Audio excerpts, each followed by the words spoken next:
Hi friends, welcome to Telugu building constructions.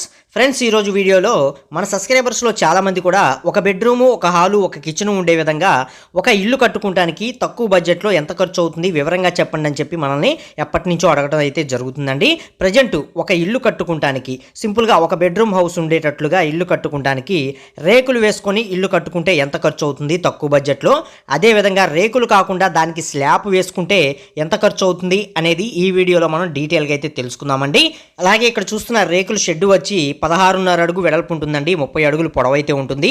సింపుల్గా ఒక bedroom వస్తుంది, బెడ్రూమ్లో అటాచ్డ్ బాత్రూమ్ ఉంటుంది, కిచెన్ ఉంటుంది, హాల్ ఉంటుంది. ఎదురు మీరు చూస్తున్నది ఇది మొత్తం పంచ వస్తుంది. ఈ విధంగా చేసుకుంటానికి దీనికి మొత్తంగా ఎంత మెటీరియల్ ఖర్చు అయింది, ఆ మెటీరియల్కి ప్రజెంట్ ఎంత రేటు తీసుకున్నారు, ఇలాంటి విషయాలన్నీ కూడా ఈరోజు వీడియోలో మనం క్లియర్గా అయితే తెలుసుకుందామండి. వీడియో అనేది పూర్తిగా చూడండి ఫ్రెండ్స్, అప్పుడే మీకు క్లియర్గా అయితే అర్థమవుతుంది.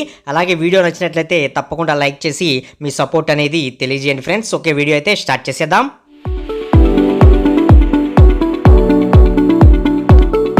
Hi friends, welcome to Telugu building constructions. Friends, ముందుగా హౌస్ అనేది చూద్దామండి. హౌస్ చూసిన తర్వాత దీనికి ఎంతెంత మెటీరియల్ అవసరమైంది, ఆ మెటీరియల్కి ఎంత ఖర్చు అయింది, అలాగే రేకులు కాకుండా స్లాబ్ వేసుకుంటే ఎంత ఖర్చు అవుతుంది అనేది కూడా మనం లాస్ట్లో అయితే తెలుసుకుందామండి. ముందుగా ఇల్లు అయితే చూడండి ఫ్రెండ్స్, మనకి ఇది మెయిన్ డోర్ అయితే వస్తుంది. ఇది ఉత్తరం ఫేస్తో అయితే ఉంటుందండి. ఈస్ట్ వైపు కూడా మనకి ఒక డోరు, ఒక విండో కూడా రావడం జరిగింది. మనం ఇప్పుడు నార్త్ వైపు నుంచి హౌస్ లోనికైతే ఎంట్రన్స్ అయ్యామండి. నార్త్ వైపు నుంచి లోనికి రాగానే మనకి ఎదురుగా కిచెన్ అయితే కనిపిస్తుందండి. మీరు ఇక్కడ గమనించవచ్చు, కిచెన్ కనిపిస్తుంది. కిచెన్ పైన మనకు ఒక మచ్చు బల్ల అనేది ఇవ్వడం జరిగిందండి. అంటే ఏమైనా మెటీరియల్ ఇలాంటి మన సామాన్లు ఏమైనా ఉంటే ఎక్స్ట్రా సామాన్లన్నీ మచ్చు బల్ల మీద పెట్టుకునేటట్లుగా లెంట్లలో మనకి మచ్చు బల్ల అనేది డిజైన్ చేయడం జరిగింది. కింద చూసుకున్నట్లయితే మొత్తం ఫ్లోరింగ్కి వేసిన బండ్లన్నీ మనకి నాపరాయి బండ్లు అయితే యూస్ చేయడం జరిగిందండి. అది మీరు గమనించవచ్చు. అంటే ఇక్కడ మనం తక్కువ బడ్జెట్లో ఈ హౌస్ అనేది పూర్తి చేసుకోవడం జరిగింది కాబట్టి ఈ విధంగా నాపరాలతో సింపుల్గా అయితే డిజైన్ చేసుకోవడం జరిగింది. అలాగే ఈ హాల్లో మీకు ఇక్కడ ఒక అర్మర్ అయితే కనిపిస్తుంది కదా, ఇది టీవీ పెట్టుకోవడానికి సింపుల్గా ఒక అర్మర్ అనేది డిజైన్ చేశారండి. దాని పక్కనే చూసుకుంటే నాపరాయి బండ్లతోటే మరొక అర్మర్ అనేది కట్టడం జరిగింది. దాని పక్కనే బెడ్రూము, ఇది వచ్చి మనకి కిచెన్ అయితే వస్తుందండి. అలాగే మీకు ఇక్కడ చూసుకున్నట్లయితే ఇది మొత్తం మనకి విండో వస్తుంది. విండో పక్కన డోరు, ఇది మనకి ఈస్ట్ వైపు డోర్ అయితే వస్తుందండి. డోర్ పక్కన ఒక విండో ఇచ్చారు. అలాగే మనకి ఉత్తరం వైపు నుంచి మనం ఎంట్రన్స్ అయ్యి లోపలికైతే వచ్చామండి. ఫ్రెండ్స్, ఈ హాల్ సైజ్ వచ్చి 9 అడుగుల 6 అంగుళాల పొడవుతోటి 15 అడుగుల 6 అంగుళాల వెడల్పుతోటి మనకి హాల్ అనేది డిజైన్ చేయడం జరిగిందండి. అలాగే ఇది మొత్తం మనకి కిచెన్ అయితే వస్తుందండి. సింపుల్గా కిచెన్ అనేది సింపుల్గా డిజైన్ చేయడం జరిగింది. ఈ కిచెన్ సైజ్ చూసుకున్నట్లయితే 8 అడుగులు పొడవు అయితే ఉంటుందండి. అదేవిధంగా 6 అడుగుల 6 అంగుళాల వెడల్పుతోటి మనకి కిచెన్ అనేది డిజైన్ చేయడం జరిగింది. ఇక్కడ ఈస్ట్ వైపు చూసుకుంటే ఒక విండో రావడం జరిగింది. ఇది మనకి షింక్ అయితే వస్తుందండి.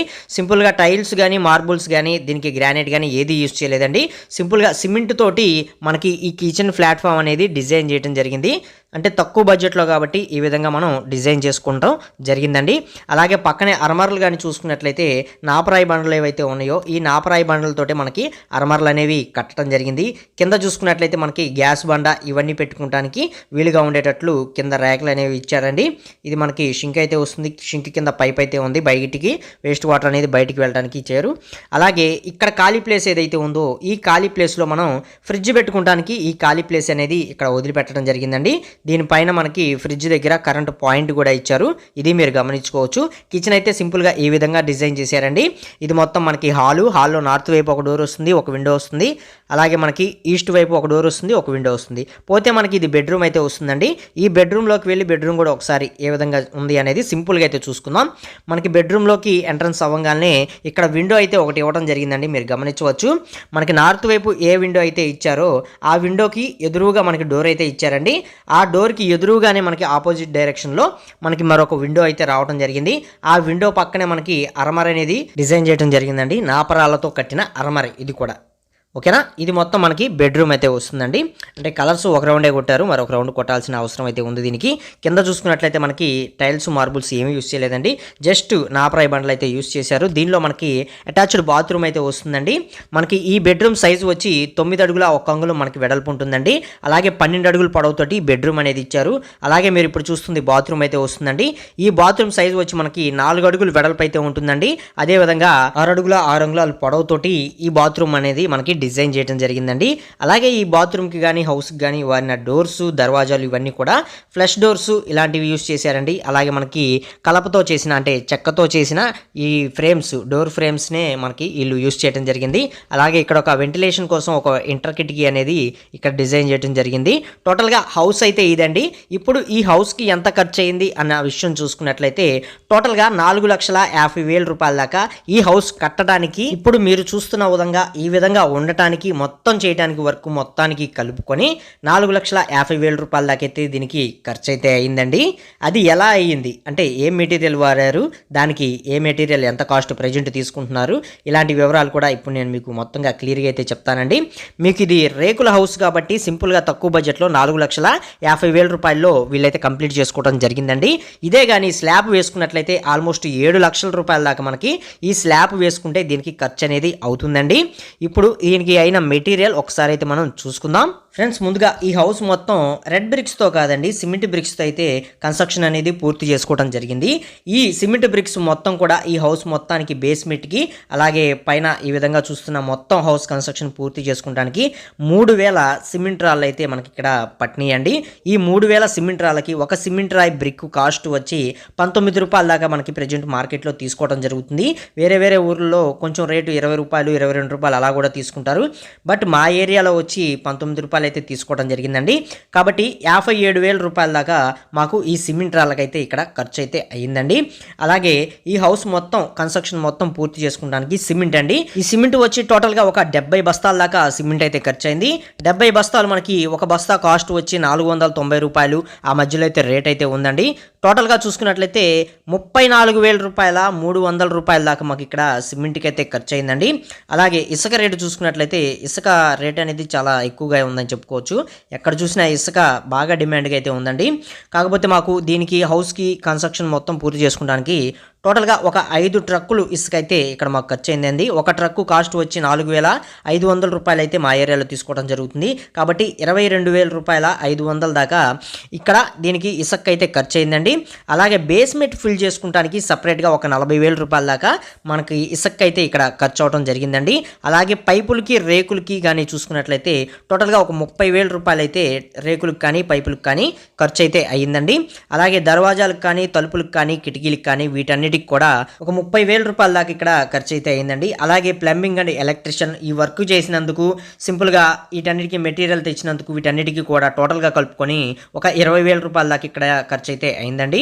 అలాగే కింద నాపరాయి బండ్లకు కానీ వీటన్నిటికి కలుపుకొని ఒక 15,000 రూపాయల దాకా ఖర్చు అయింది. అలాగే పంపు ఏదైతే వేసామో ఈ పంపుకు వచ్చి ఒక 10,000 రూపాయల దాకా అయితే ఖర్చు అయింది. అలాగే మేస్త్రి లేబర్ వచ్చి ఒక 80,000 రూపాయల దాకా అయితే ఖర్చు అయిందండి.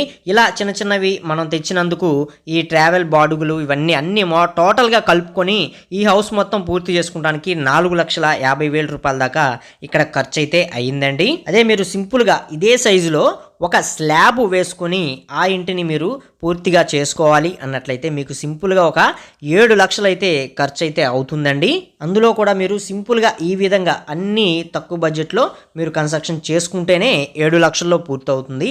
లేదు మేము కిచెన్లో టైల్స్ యూజ్ చేస్తాం, కింద మార్బుల్స్ కానీ లేదా గ్రానైట్ కానీ ఈ టైప్లో యూస్ చేస్తాం, బాత్రూంలో టైల్స్ యూస్ చేస్తాం, ఇలాంటివన్నీ మీరు పెట్టుకున్నారంటే ఆల్మోస్ట్ మీరు ఇదే ఇల్లు కట్టుకోవడానికి స్లాబ్ వేసుకొని 9 లక్షల దాకా మీకు ఖర్చు అనేది అవుతుందండి. ప్రజెంట్ ఇప్పుడున్న మార్కెట్ రేట్లను బట్టి మీకు స్లాబ్ వేసుకుంటే 9 లక్షలు అవుతుంది. స్లాబ్ వేసుకున్న అన్ని తక్కువ మెటీరియల్ కొంచెం చూసి చక్కగా వాడుకున్నట్లయితే ఒక 7 లక్షల్లో కంప్లీట్ చేసుకోవచ్చు. లేదు అంతకన్నా తక్కువ బడ్జెట్లో మేము పూర్తి చేసుకోవాలి అన్నట్లయితే ఇప్పుడు మీరు చూస్తున్న విధంగా రేకుల హౌస్ కట్టుకోవడానికి 4,50,000 రూపాయల దాకా మీకు ఖర్చు అనేది అయ్యే అవకాశం అయితే ఉందండి. అది సింపుల్గా ఒక 6 పిల్లర్లు వేసుకొని కన్స్ట్రక్షన్ అనేది చేసుకున్నట్లయితే, పిల్లర్స్ లేకుండా చేసుకుంటే మీకు 3.5 లక్షల్లోనే ఈ రేకుల షెడ్ అనేది మీరు పూర్తి చేసుకోవచ్చండి. ఎందుకంటే ప్రజెంట్ ఇప్పుడు మార్కెట్లో మీరు ఏ వస్తువు కదిలిచ్చినా సరే రేట్లు అనేవి విపరీతంగా పెరిగిపోయి ఉన్నాయండి. మీరు స్టీల్ రేట్ చూసుకున్న ఆల్మోస్ట్ 70,000 అయితే రీచ్ అయిపోయింది. అలాగే ప్రతి ఒక్క వస్తువు కూడా మనకి రేట్లు అనేవి విపరీతంగా పెరిగిపోవడం జరిగిందండి. ఇసుక చూసుకున్నా సరే కొన్ని ఏరియాల్లో ఆల్మోస్ట్ 10,000 రూపాయలు పెట్టినా కూడా ఇసుక దొరకని పరిస్థితి అయితే ఈ రోజుల్లో అయితే ఉందండి. ఈ రోజుల్లో ఒక సామాన్యుడు ఇల్లు కట్టుకోవాలంటే అది అయ్యే పని కాదని చెప్పుకోవచ్చు. కాబట్టి ఇప్పట్లో ఎవరైతే ఇల్లులు కట్టుకోవాలి అని అనుకుంటా ఉంటుంటారో వాళ్ళందరూ కూడా ఒకటికి రెండు సార్లు మీరు మార్కెట్లో రేట్లన్నీ కూడా పరిశీలించుకొని జాగ్రత్తగా చూసుకొని ఇవన్నీ తీసుకొని మీరు హౌస్ కన్స్ట్రక్షన్ అనేది స్టార్ట్ చేయండి. అలాగే ఏదైనా డౌట్ ఉన్నట్లయితే మీరు మన ఇన్స్టాగ్రామ్ ఐడిలో నన్ను ఫాలో అవ్వి అక్కడ మీరు ఏదైనా మెసేజ్ చేసినా సరే నేను అక్కడ మీకు త్వరగా రిప్లై ఇవ్వడానికి అవకాశం ఉంటుందండి. లేదా మీరు ఇన్స్టాగ్రామ్ నుంచి మనకి కాల్ కూడా చేసే ఆప్షన్ ఉంటుంది, అక్కడ నుంచి కాల్ చేసి కూడా మీరు మాట్లాడచ్చండి. లేదా అర్జెంట్ అవసరం ఉంది అనుకున్నట్లయితే కాల్ మీ 4 యాప్ నుంచి కూడా మనకి కాల్ అనేది చేయవచ్చు. ఫైనల్లీ ఈ వీడియోలో ఇన్ఫర్మేషన్ అయితే ఇంతేనండి. అలాగే హౌస్ కన్స్ట్రక్షన్కి సంబంధించిన అన్ని రకాల వీడియోస్ కూడా మన ఛానల్లో ఉంటాయండి. మీ హౌస్ కన్స్ట్రక్షన్ కట్టుకోవడంలో మన వీడియోస్ ఎంతో కొంత మీకు ఖచ్చితంగా అయితే ఉపయోగపడతాయండి. ఒక నలుగురు చూస్తున్నారంటే నలుగురిలో ఖచ్చితంగా ఎవరో ఒకళ్ళకైనా సరే ఖచ్చితంగా యూజ్ అవుతాయండి. ఒకసారి ఛానల్ అనేది చెక్ చేయండి. అలాగే మీకు తెలిసిన వాళ్ళు ఎవరైనా సరే ఇల్లు కట్టుకుంటున్నా సరే పలానా ఛానల్ ఉంది అని చెప్పి కొంచెం రికమెండ్ అయితే చేయండి. మన వీడియోస్ కొంచెం షేర్ చేసి హెల్ప్ అయితే చేయండి. సో చూస్తున్నారుగా ఫ్రెండ్స్, మా వీడియోస్ కనుక మీకు నచ్చితే లైక్ చేయండి, షేర్ చేయండి. అలాగే మా ఛానల్ మటుకి సబ్స్క్రైబ్ చేసుకోండి ఫ్రెండ్స్. ఇంకా మీకు ఎలాంటి వీడియోస్ కావాలి ఏంటో కింద కామెంట్ సెక్షన్లో కామెంట్ చేయండి. మేము తప్పకుండా చేయడానికి అయితే మటుకి ప్రయత్నిస్తాం అనమాట. Okay, thank you for watching guys.